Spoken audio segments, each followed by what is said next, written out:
Hey friends, welcome to the Inspire. On the 1st of July, Dhaka, the capital city of Bangladesh, witnessed terrorist attacks. In the darkness of moonlit night, around 30 people were killed. The Daily Star, a leading newspaper in Bangladesh, reported that one of the terrorists had shared a well-known Indian preacher, Dr. Zakir Naik's speech on Facebook almost a year ago. Anybody's guess? Immediately afterwards, the social media erupted in complete madness. There were rumors that terrorists had links with Zakir Naik and whatnot. Now, how could electronic media stay aloof?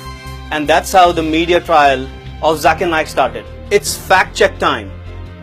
It is said that Zakir Naik has inspired the terrorists not just in Bangladesh but worldwide. They pay for the guns and the mercenaries and the suicide bombers. And now that it has been proved that he inspired the terrorist strike in Dhaka, we don't know where to look. His words today inspire terrorist attacks all over the world. The ISIS module in Bangladesh was inspired by him. Correction.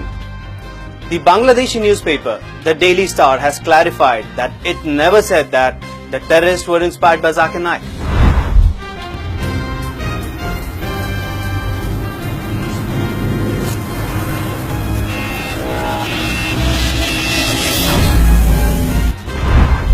It is said that one among the 5 terrorists was a fan of Zakir Naik. In this fresh twist to the Dhaka attack, these youths who attacked the cafe in a diplomatic area in Dhaka are believed to have been influenced by the teachings of Zakir Naik. Correction.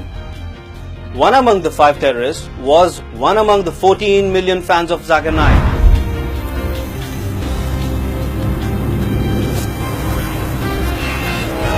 Of course, out of these 14 million, there could be a few black sheep as well. It is said that Zakir Naik urges Muslims to become terrorists. That every Muslim should be a terrorist. Correction. The statement is used out of context. Let's hear what he has exactly said. If a criminal sees a policeman, he's terrified. So for the criminal, the policeman is a terrorist. In this context, I say that every Muslim should be a terrorist. Whenever any criminal sees a Muslim, he should be terrified. Whenever any rapist sees a Muslim, he should be terrified. Whenever any robber sees a Muslim, he should be terrified. Whenever any anti-social element sees a Muslim, he should be terrified. That's what the Quran says in Surah Anfal, chapter number 8, verse number 60, that cause terror in the hearts of the anti-social elements. Those people who are killing wrong people, who are against humanity, Quran says, cause terror in the hearts.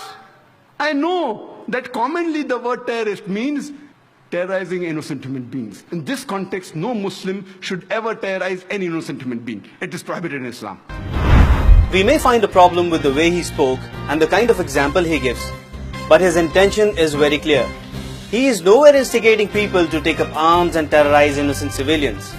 It is said that Zakir Naik supports Islamic State. The ISIS module in Bangladesh was inspired by him. Correction. Zakir Naik calls ISIS an anti-Islamic state. That these people who claim to be Islamic State of Iraq and Syria, they are killing innocent human beings. Even if they're non-Muslim, it's not allowed in the Quran. So my view is they are anti-Islamic State of Iraq and Syria. They cannot be Muslims. Muslim is a person who submits his will to Almighty God. And no Muslim will ever kill any innocent human being. So according to me, they are anti-Islamic State of Iraq and Syria. Hope that answers the question. So to conclude, we might not agree with all the views of Zakir Naik, but that does not make him a sympathizer of ISIS or any terrorist outfit for that matter. He has the constitutional right to freedom of speech and should be free to enjoy it as long as it does not harm the secular and democratic fabric of our country. Secondly, media must start behaving in a more sensible and responsible manner. Making sweeping statements and spreading rumors will only cause further damage to its own image. In any case, trust must not be abused. Quran clearly mentions in Surah Maida, chapter number 5, verse number 32, that if anyone kills any other human being, whether it be a Muslim or non-Muslim, unless it be for murder or for spreading corruption in the land, it is as though he has killed the whole of humanity. And if anyone saves any human being, it is as though he has saved the whole of humankind.